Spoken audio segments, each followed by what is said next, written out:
Where is Lena Brooks? Nathan Whitmore's voice cut across the hotel lobby, so sharply that even the chandeliers seemed to hold their breath. For one strange second, the Ashcroft Grand stopped sounding like itself. The rolling suitcase wheels, the clipped footsteps on polished marble, the soft jazz spilling from hidden ceiling speakers, even the hiss of the espresso machine at the lobby bar, all seemed to fall behind that one question. Where is Lena Brooks? No one answered him. Not the concierge with the frozen smile. Not the banquet captain clutching a clipboard to his chest. Not the front desk supervisor blinking too fast under the warm gold lights.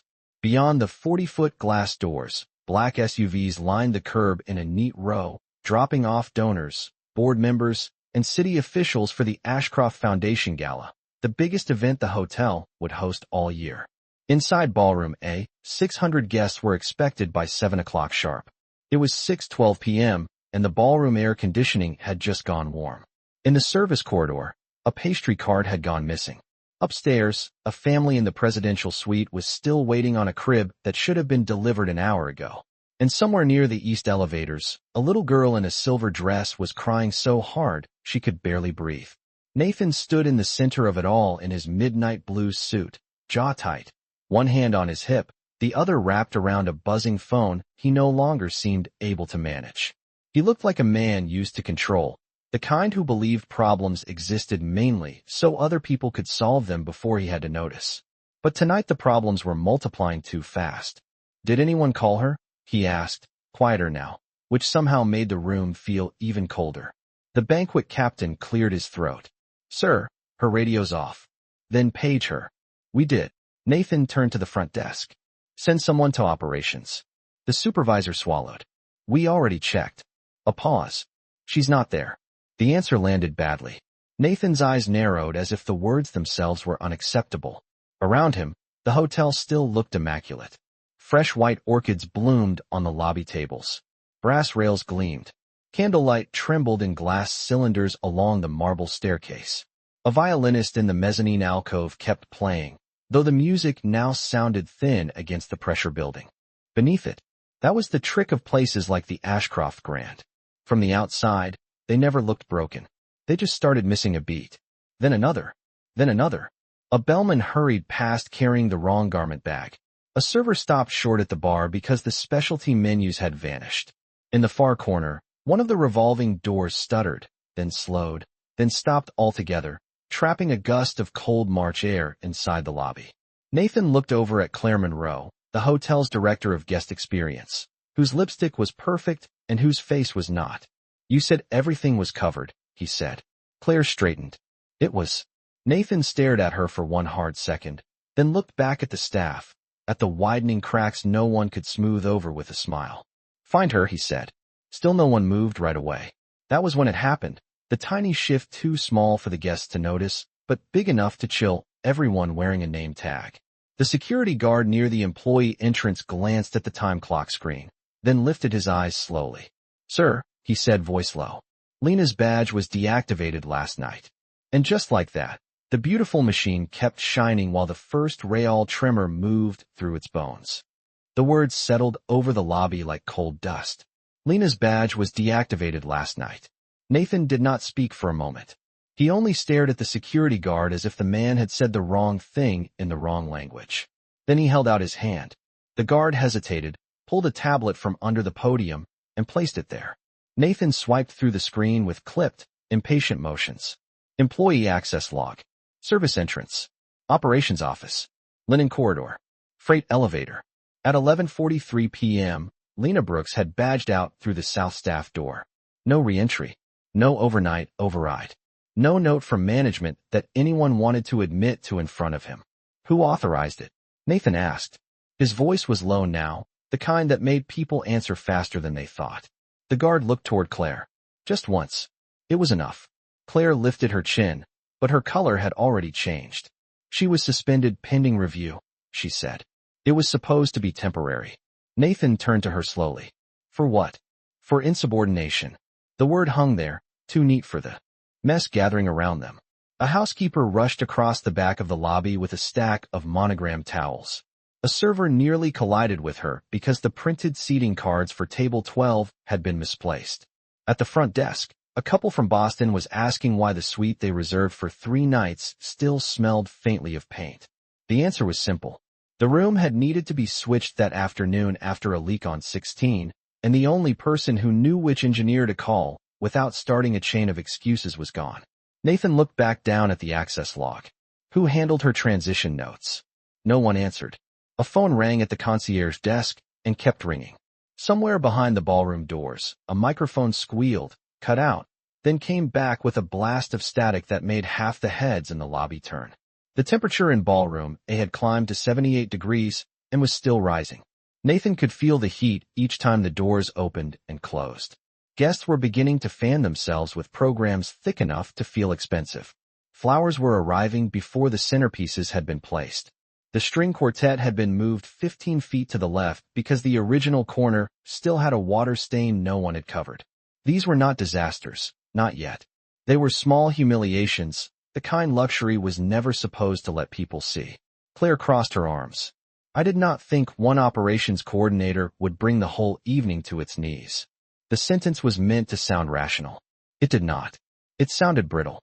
Nathan lifted his eyes from the tablet and looked straight at her. Lena Brooks is not an operations coordinator. Claire frowned. That is literally her title. No, he said, handing the tablet back to the guard. That is what we paid her to be. Before Claire could answer, a sharp burst of crying cut through the lobby again. The little girl in the silver dress had made it out from the east elevators and was now curled behind a velvet bench beside the florist's stand, her small shoulders shaking, her mother kneeling beside her in panic and satin. One of the junior event associates crouched nearby, speaking too brightly, too quickly, making it worse. The mother looked up at the nearest employee and said the one sentence that changed the room all over again. The woman from last month knew how to help her. The one with the calm voice. Where is she? No one needed to ask which woman she meant.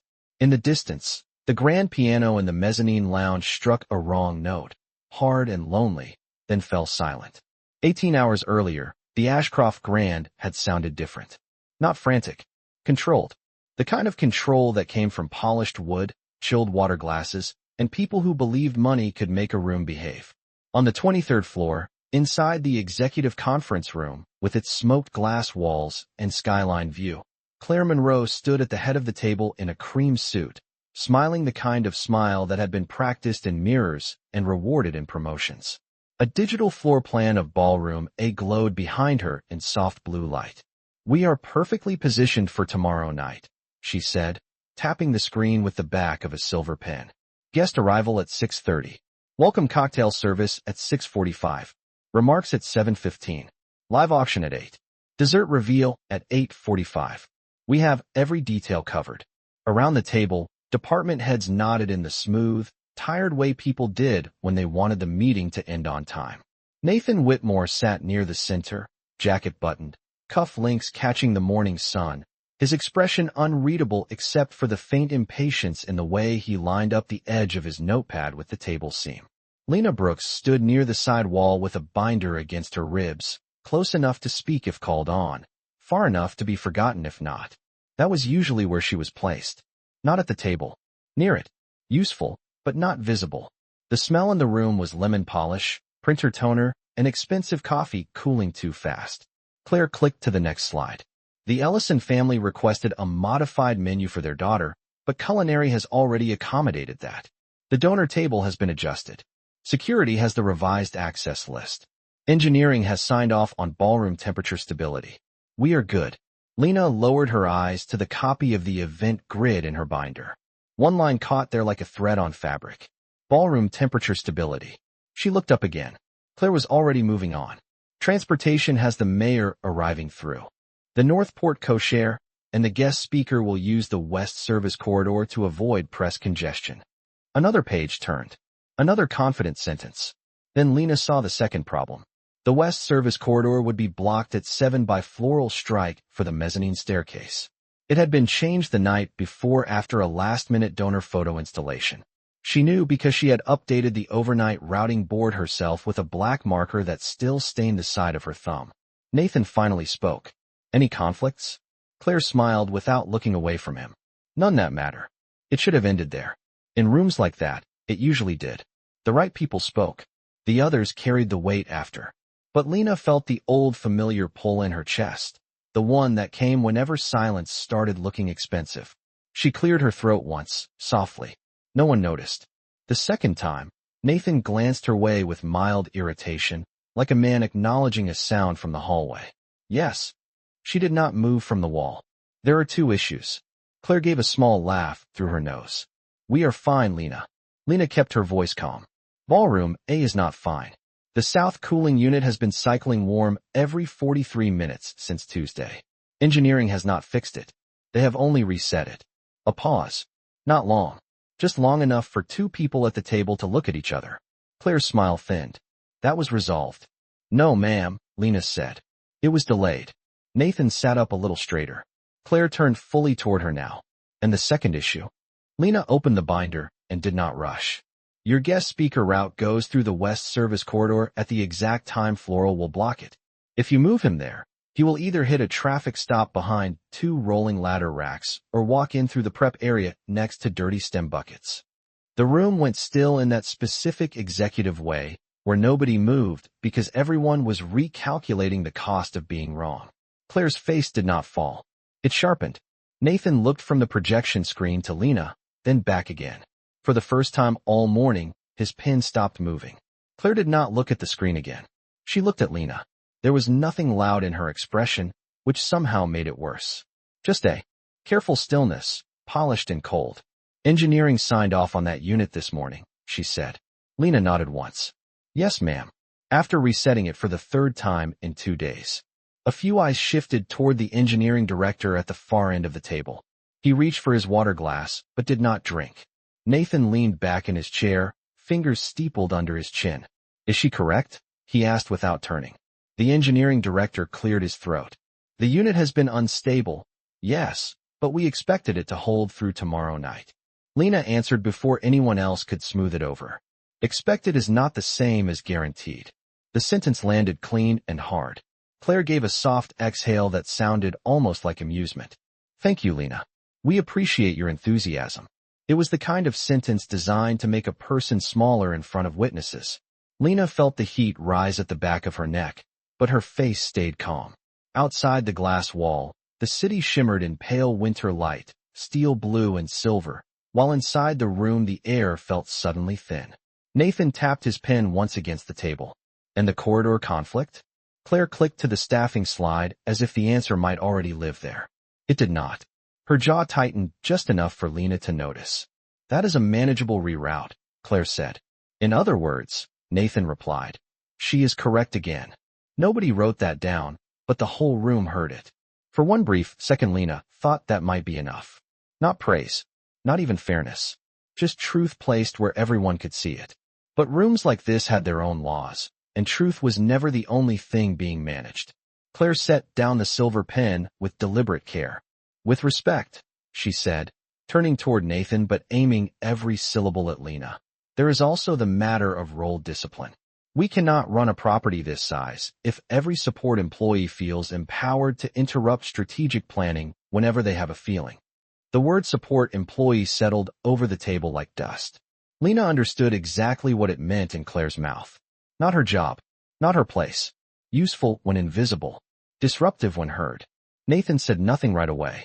He glanced at Lena, then at the binder in her hands, then at Claire, measuring not the facts but the friction. That was what he always did best. He managed surfaces. She did not raise a feeling, said the banquet captain quietly from 3 seats down.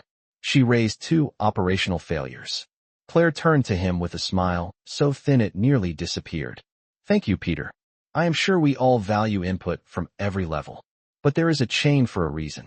Lena could feel the old tiredness moving through her now, not in her body, but in her bones, the exhaustion of being called only when something broke and corrected only when she spoke before being asked. She looked at Nathan, not pleading, not angry, just steady. I updated the overnight board at 1:10 a.m. The floral reroute was marked there. I also sent maintenance photos of the south unit at 6:14 this morning. Nathan's eyes narrowed slightly. Did anyone review them? The silence that followed was answer enough. Claire reached for her tablet. This is becoming unproductive. Then, With the softness of someone placing a knife in linen, she added, "Lena, after this meeting, please report to Human Resources. We need to address repeated boundary issues before tomorrow night." The room went still again. Not because anyone was shocked, because everyone knew what was happening and no one wanted to be caught looking directly at it. Lena tightened her grip on the binder until the cardboard edge pressed into her palm. She did not argue. She did not drop her eyes. She only said, "Yes, ma'am," in the same calm voice she used when resetting alarms at 2 in the morning or finding missing insulin for a frightened guest at midnight. Nathan uncapped his pen and looked down at his notes, as if the meeting had to keep moving to remain respectable. But the respect had already left the room. By the time the meeting broke, the hotel had already begun shedding its polish in places guests would never see. In the service hallway behind Ballroom A, the air smelled like bleach, coffee grounds, warm linen, and the faint metallic breath of overworked machinery. A rack of press chair covers stood half-zipped near the wall. Somewhere deeper in the corridor, a dish cart rattled over uneven tile, then stopped with a hard little squeak. Lena walked without hurrying, binder tucked under one arm, radio clipped silent at her waist. She kept her shoulders level, her face composed, but inside her chest something felt scraped raw. Not because Claire had embarrassed her. That part was familiar. It was the look Nathan had worn when it happened, the look of a man who had understood exactly what was true and still chosen the smoother version of events.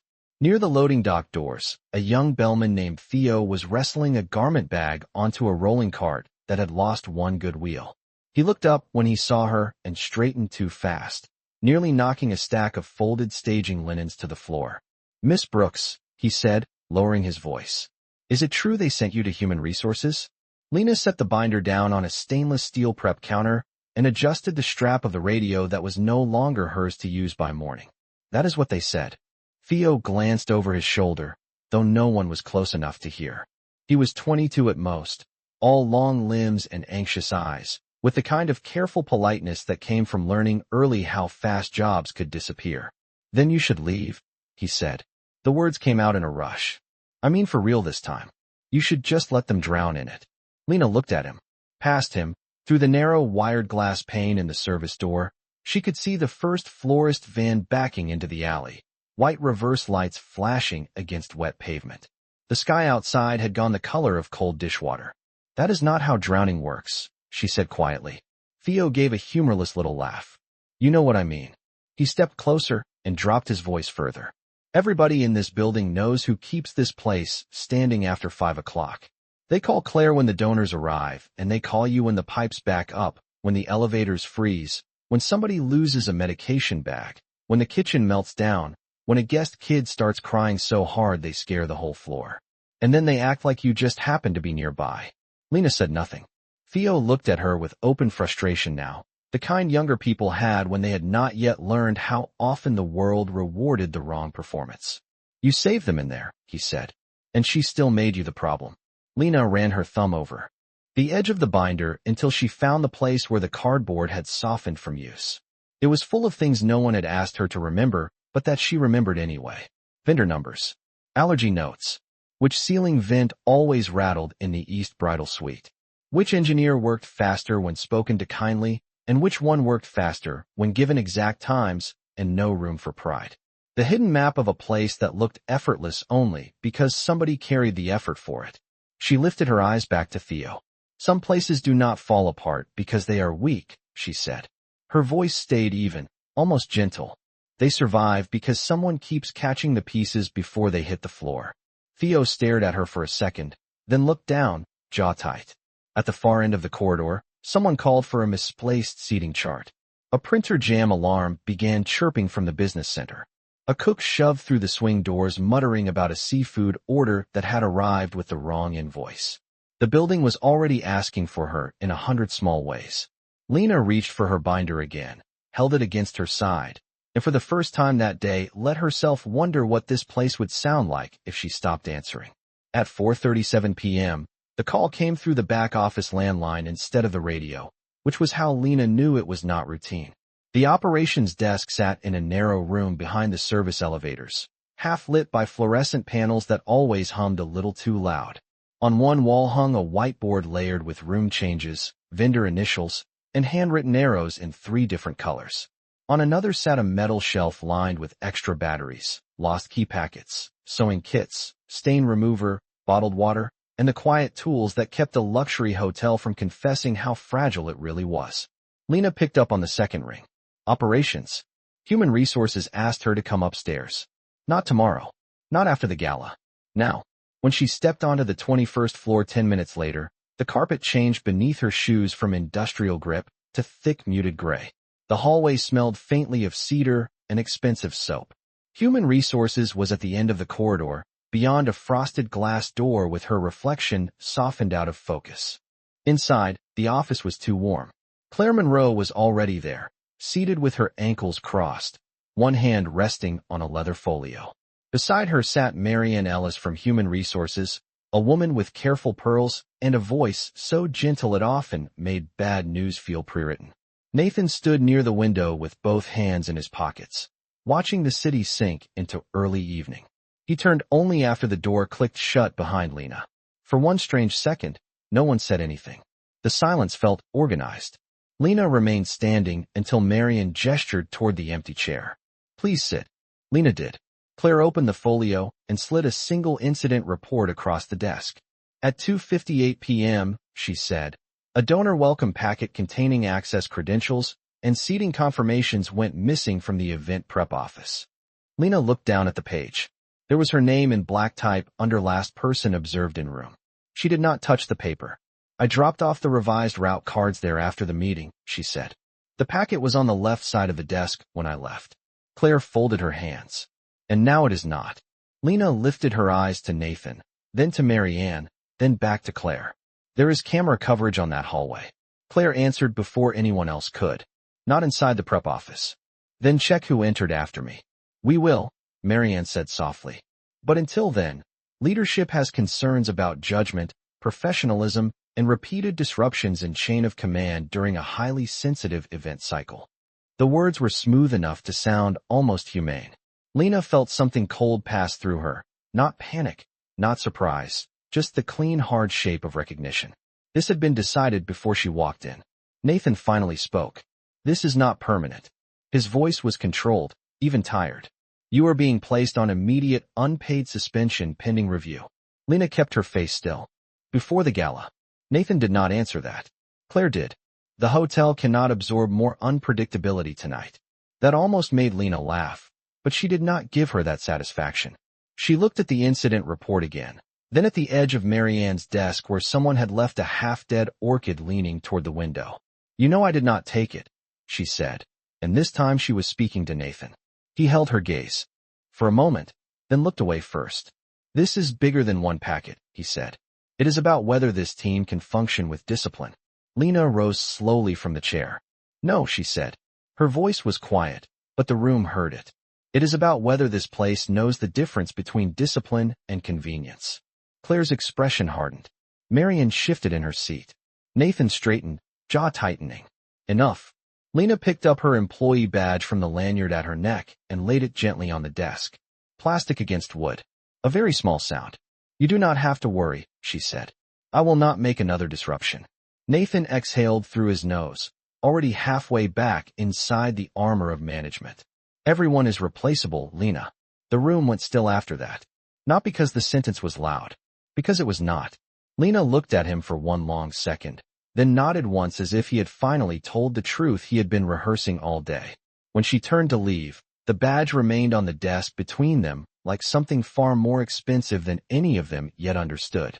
The employee locker room was colder than the rest of the hotel, always a little too bright, always smelling faintly of detergent, damp cotton, and the powdery sweetness of industrial hand soap.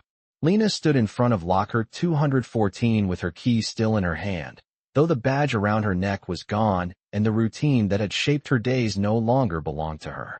For a moment she did not open it. She simply looked at the scratched blue metal door with its chipped number sticker and a strip of silver tape someone had once used to keep the hinge from rattling. She had worked in buildings grander than this room, cleaner than this room, richer than this room. But somehow this narrow row of lockers felt more honest than the marble upstairs. Nothing in here pretended to be effortless. She turned the key and opened the door. Her whole working life at the Ashcroft Grand was folded into the small space. A pair of black flats sat on the bottom shelf, polished but worn soft at the heels.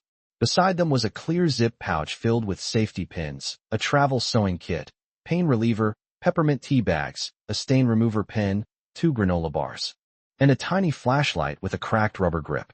On the top shelf sat an extra phone charger, a spare white blouse still in plastic, and a neat stack of index cards held together with a hair tie. She took the cards down first. Her handwriting covered both sides in tight, dark lines.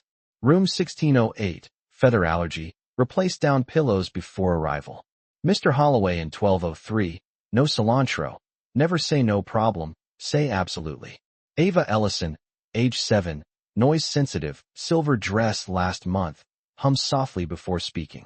Lena ran her thumb over the edge of the stack, then slid the cards into her canvas tote.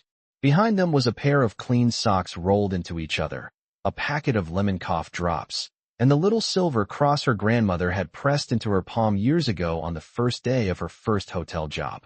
Not for luck, her grandmother had said. For steadiness. Lena tucked that into the inside pocket of her coat. Around her, the locker room moved in low, unfinished sounds. A dryer door slammed somewhere near the laundry annex. A faucet ran for a few seconds, then stopped. 2 housekeepers at the far bench fell silent the moment they saw her packing, then began speaking again in voices too soft to make out. No one came over. It was not cruelty. It was fear. Jobs like theirs taught people early that sorrow was safest at a distance. Lena took down the extra pair of comfortable shoes she kept for double shifts and set them in her bag beside the binder from operations. At the back of the locker hung a printed schedule with her overnight rotations highlighted in yellow. Friday, Saturday, Sunday, late event support, bridal contingency, donor floor coverage. She stared at it for a second, then folded it once and left it where it was. Some things did not belong in memory. On the inside of the locker door, taped at eye level, was a small photo from 3 winters ago. No gala, no donors, no managers in sight. Just Theo in a Santa hat, the kitchen steward Louise holding a mop like a guitar, Mrs. Alvarez from laundry laughing with her head thrown back, and Lena half turned away from the camera because someone had called her name just as the picture was taken. She smiled at that, but only with one corner of her mouth. Then she closed the locker, lifted the tote onto her shoulder, and listened for one last second to the sound of the hotel breathing on the other side of the wall. Even now, it was asking for something. By 6:28 p.m., the hotel had begun failing in the quietest possible way. Nothing shattered. Nothing exploded. No alarm strobed red across the walls. The Ashcroft Grand simply started forgetting how to be itself. In Ballroom A, the air had turned thick and damp, warm enough to soften the collars of tuxedo shirts and leave a faint shine along carefully powdered foreheads. Guests smiled through it at first because wealthy people were trained to endure discomfort until someone important named it out loud. But the discomfort kept growing. At the back of the room, 2 servers stood frozen with champagne trays because table 7 had been shifted 3 feet for camera sight lines, and no one had updated the service lane. In the prep kitchen, the pastry team realized the sugar flowers for the donor cake had been moved to the wrong refrigeration unit, where the humidity had curled their edges into pale wilted ribbons. On the 12th floor, a family from Dallas waited outside a suite that still had no crib, no hypoallergenic bedding, and the wrong welcome basket, one filled with chocolate-covered almonds for a child with a nut allergy that Lena had written down on an index card 3 weeks earlier. Down in the lobby, the revolving door stopped again, then lurched forward with a tired mechanical groan, bringing in a sweep of cold March air that tangled with the ballroom heat and left the first floor smelling faintly of rain, perfume, and stress. Nathan moved through it all with the clipped stride of a man, trying not to show panic in front of people who paid to believe in control. Every few feet, someone intercepted him. The florist wanted approval to block the mezzanine stair because the display wall had arrived wider than promised. The auction coordinator could not find the backup paddle list. Security needed confirmation on a name change for a donor, bringing an unregistered guest. Engineering said the south cooling unit had tripped again, and this time the reset was not holding. Each problem alone was survivable. Together they formed something worse than a crisis. They formed proof. Claire kept. saying the same sentence in different tones. We are adjusting. But the hotel was not adjusting. It was unraveling by inches. Near the east elevators, the little girl in the silver dress had not calmed down. She was now curled behind the velvet bench beside her mother, hands over her ears, breath breaking in fast, frightened bursts each time the ballroom doors opened and applause leaked into the lobby. A junior event associate knelt nearby with a juice box and a voice pitched too high to be comforting. "Sweetheart, can you look at me?" The child only pressed herself smaller. Her mother lifted wet, exhausted eyes and asked the nearest staff member, "Does nobody here remember what helped last time?" The staff member did remember. So did the concierge. So did the banquet captain.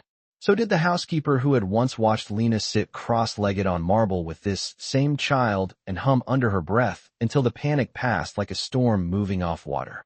But memory was not a person.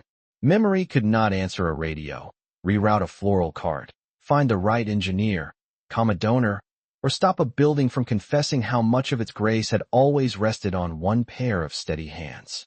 Nathan stopped in the center of the lobby and turned slowly as if the answer might be waiting somewhere in the gold light, hidden between the orchids, the luggage, the polished brass, the smiling portraits of old money along the walls.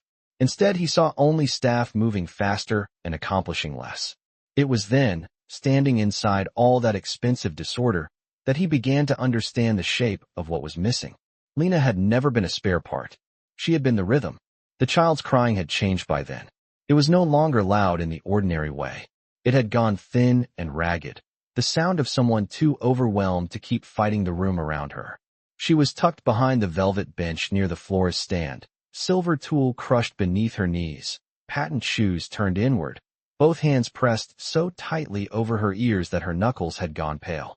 Her mother knelt beside her in a satin gown the color of midnight, mascara beginning to fade at the corners, one hand hovering uselessly in the air because every time she tried to touch her daughter, the girl recoiled harder. Applause rolled out from Ballroom A again, followed by a burst of microphone feedback sharp enough to make the child curl smaller. Nathan reached them just as the junior event associate backed away with a paper cup of water and the frightened expression of someone who had followed the handbook and still failed. "What happened?" he asked. The mother looked up at him with the exhausted anger of a parent who had run out of politeness. "Your ballroom happened," she said. "The lights, the noise, the heat, all of it." She was doing fine until everything got chaotic. Nathan crouched, careful not to crowd the girl, though it was obvious he had no real idea what to do once he got there. The marble floor beneath him was cool through the fabric of his trousers. The scent of roses from the florist's stand mixed strangely with the sharp chemical sweetness of furniture polish and the salt of stress in the air. "What is her name?" he asked. "Ava," her mother said. "Ava Ellison." The name hit him a second too late. Ellison, one of the largest donors of the evening. One of the foundation families whose name sat in gold script on the program cover. Nathan softened his voice by force. "Ava," he said, trying to keep the strain out of it. "You are all right. We are going to find you a quieter place." Ava did not look at him. She only rocked once, twice, then buried her face deeper against the side of the bench. A housekeeper standing nearby shifted her weight and finally spoke. "Sir," she said gently, "Miss Lena helped her last month." Nathan turned. "How?" The woman hesitated, eyes dropping briefly as if afraid of saying the wrong thing in front of the wrong title. She sat down low so the little girl did not have to look up. She asked the mother to stop talking for a minute. Then she hummed. "Yes, sir." Very soft. Not a song exactly. Just enough to give the child one sound to follow. Ava's mother wiped under one eye with the back of her hand. She also dimmed the light over the concierge desk, she said, and asked someone to turn off the ice machine because the clatter was setting her off. She noticed things nobody else noticed. Nathan glanced toward the concierge alcove. The overhead fixture there was still blazing, warm and decorative, and utterly wrong for this moment. "Turn that light down," he said at once, "and shut off anything nearby that makes noise." Staff moved on the order, relieved to have something concrete to do. The florist unplugged a display fan. The concierge dimmed the nearest sconces. Someone at the bar stopped feeding glasses into the polisher. The lobby changed by degrees, not silent, but softer. Nathan looked back at the child. "Ava," he said again, quieter now. We are making it less loud. Still nothing. Her breathing kept catching high in her chest. Her mother bowed her head for 1 second, then lifted it again. The other woman knew before I had to ask, she whispered. The words were not cruel. That made them worse. Nathan remained there on the marble, expensive suit creased at the knees, while around him the hotel kept straining against its own mistakes. For the first time all evening, he did not feel irritated by what Lena had seen. He felt indicted by what he had not. After Ava's mother finally carried her into a dimmed private lounge with the housekeeper walking beside them, Nathan did not return to the ballroom right away. He stood alone in the half-shadow near the concierge desk, listening to the altered sound of the lobby. Softer now. Not calm, not fixed, just softer. The kind of partial relief that only made the remaining disorder more obvious. A donor couple was still waiting on corrected place cards. Someone from audio was arguing in a low, urgent voice near the ballroom doors. From somewhere behind the bar came the brittle crack of a champagne flute breaking in a bus tub. Nathan rubbed one hand over his mouth, then turned and walked fast toward the service elevators. No announcement. No explanation. Claire called after him once, asking where he was going, but he did not answer. The elevator ride down to operations took less than a minute, though it felt longer because for the first time all night no one was filling the silence for him. When the doors opened on the lower service level, the air changed immediately. It smelled like hot wiring, steam from laundry, stale coffee, printer ink, and the clean sharp edge of bleach. The fluorescent lights hummed overhead. A linen cart sat abandoned outside the dispatch alcove with. One will turn sideways. Nathan stepped into the operations office and stopped. The room was smaller than he expected for a place that seemed to know everything. 2 desks, 3 radios and charging docks. A wall clock ticking 1 minute fast. The whiteboard still crowded with arrows, room changes, and handwritten reminders in black marker. On the corner of the main desk sat a ceramic mug that read "Still Here," half full of cold tea gone the color of tarnished brass. Beside it lay a stack of index cards bound with a rubber band and a legal pad covered in neat compact handwriting. Nathan picked up the pad first. Not glamorous notes. Not strategic language. Just truth stripped down to function. Suite 1204, guest embarrassed about hearing aid battery. Send housekeeping pouch. Do not send engineer first. Mr. Kaplan in 908 asks for extra towels when anxious. Do not mention wife's absence. South cooling unit reset again. Temporary only. Call Mercer not Dan. Mercer actually shows up. Ava Ellison, noise sensitive, silver dress, dim east sconce. No applause near lobby, hum before speaking. Nathan read that line twice. Then a third time. His fingers tightened on the paper without him noticing. He set it down and looked at the index cards. Every card held a person, not just a problem. Room numbers paired with habits, preferences, fears, quiet embarrassments, tiny practical mercies. One guest hated the smell of lilies because it reminded him of a funeral. Another tipped badly when ashamed, generously when greeted by name. A bride's father needed 5 extra minutes before photographs because he cried in private and did not want anyone to see. An exhausted sous chef performed better if someone handed him ice water before asking questions. Nathan stared at the desk as if it had opened under him. This was not clerical work. This was architecture of a different kind, invisible and human, the kind that held up a place without ever appearing in the brochure. Theo appeared in the doorway, breathing hard from running. He slowed when he saw Nathan there, in that room, with Lena's notes in his hand. Sir, he said carefully. Nathan looked up. How long has she been doing this? Theo glanced at the whiteboard, then at the mug, then back at him. As long as I have worked here, he said. Probably longer. Nathan lowered his eyes again too.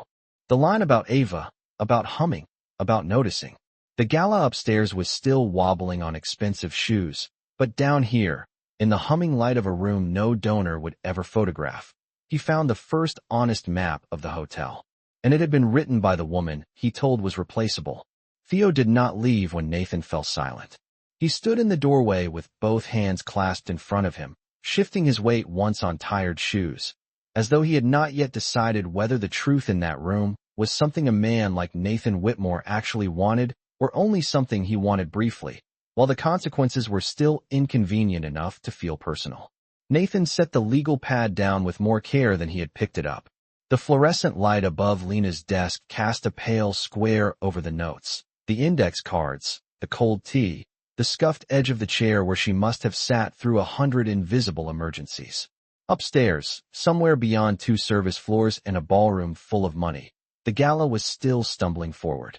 He could hear it in fragments through the building itself. A muffled swell of applause. The metallic thud of a freight door.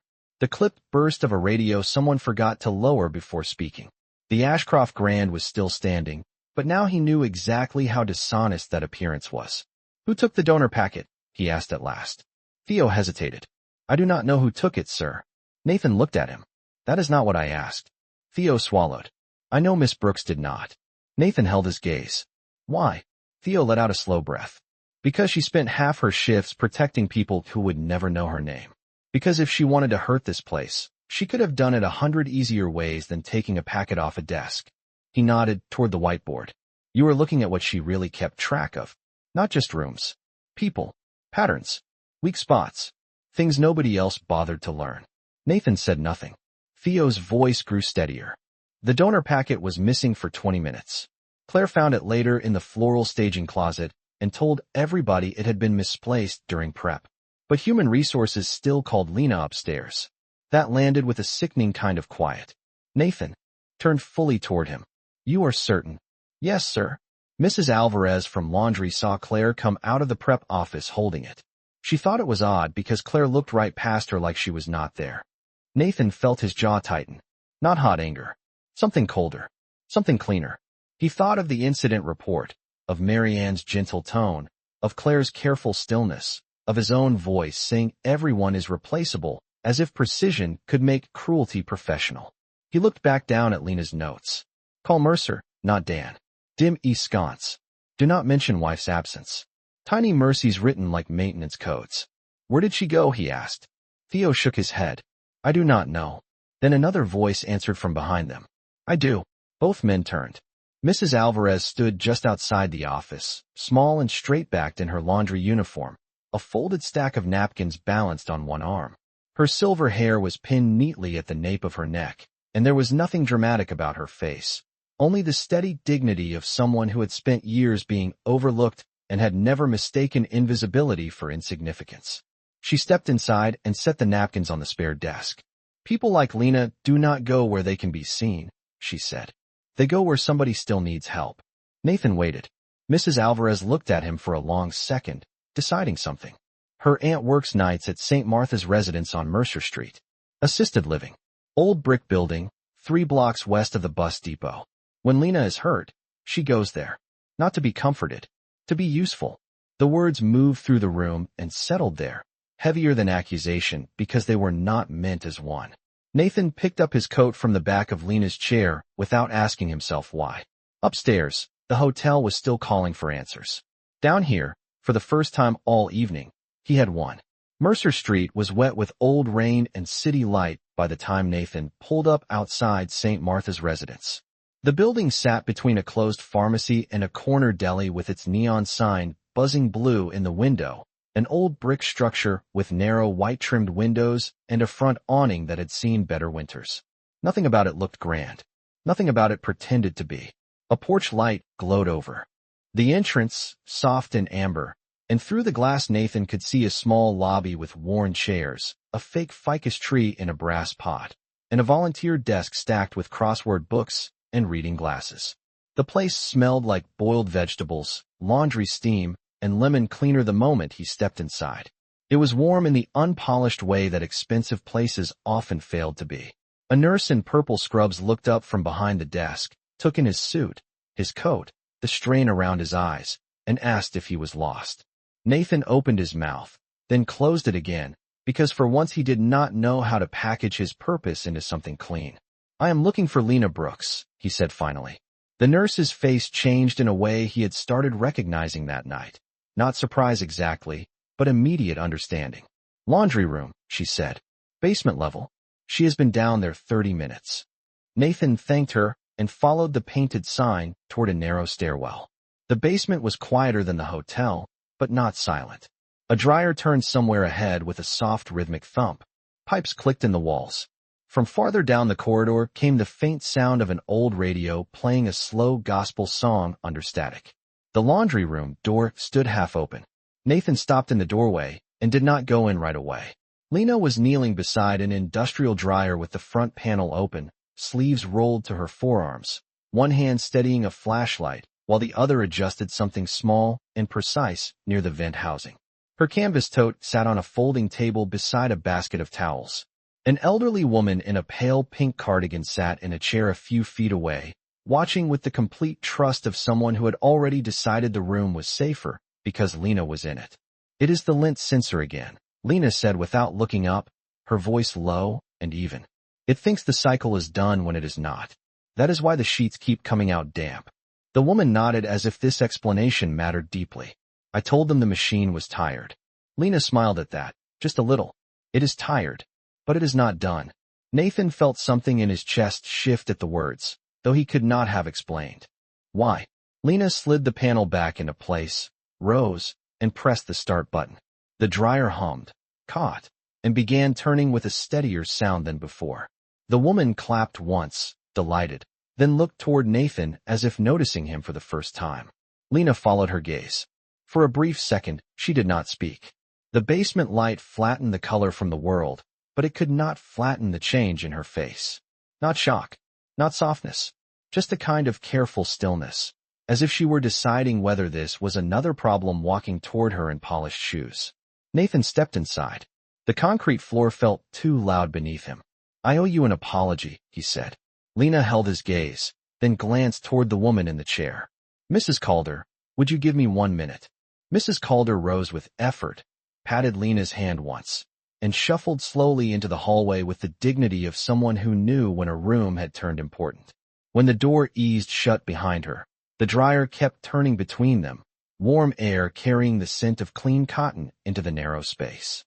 Nathan looked at Lena in the plain basement light and understood something the hotel had hidden from him for years.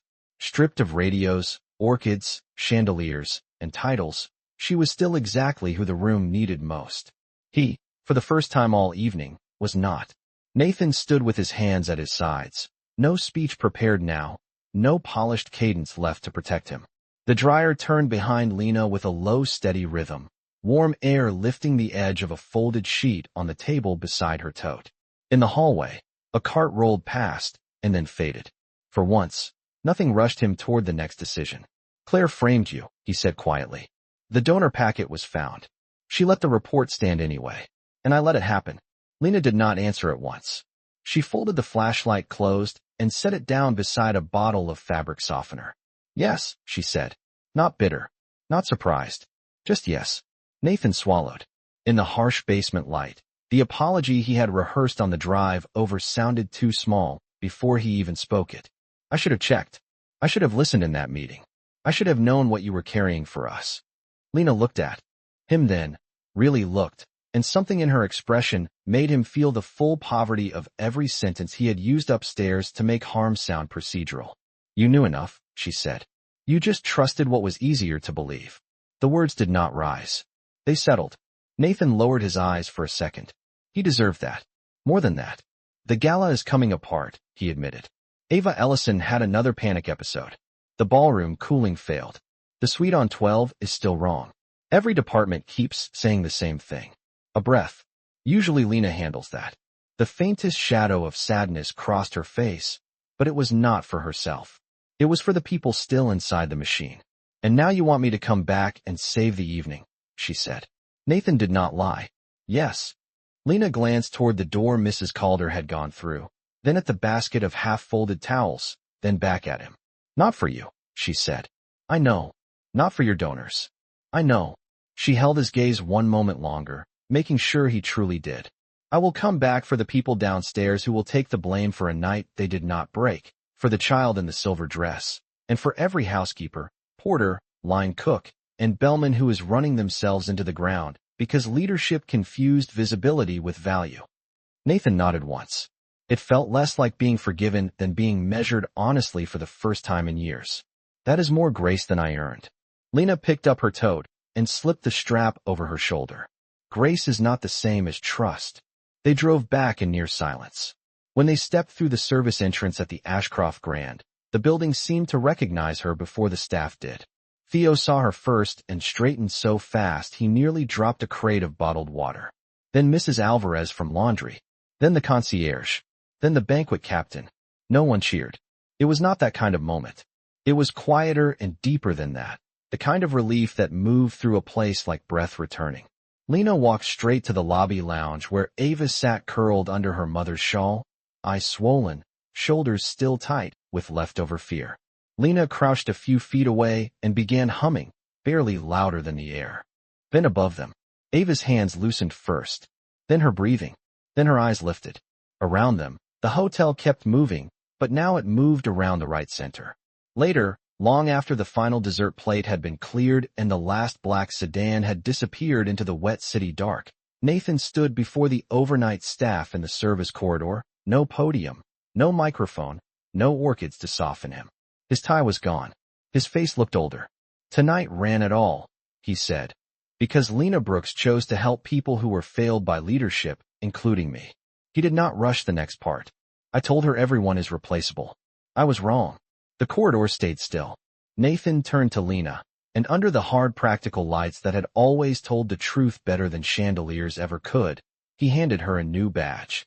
Director of Operations. Lena looked at it, then at him. "You did not overlook my work," she said softly. "You overlooked my humanity." Nathan nodded because there was nothing to defend. At the far end of the corridor, the industrial dryers hummed. A mop bucket rolled softly over tile, and morning began pressing its pale blue light against the service door windows. Lena clipped the new badge to her coat, not smiling.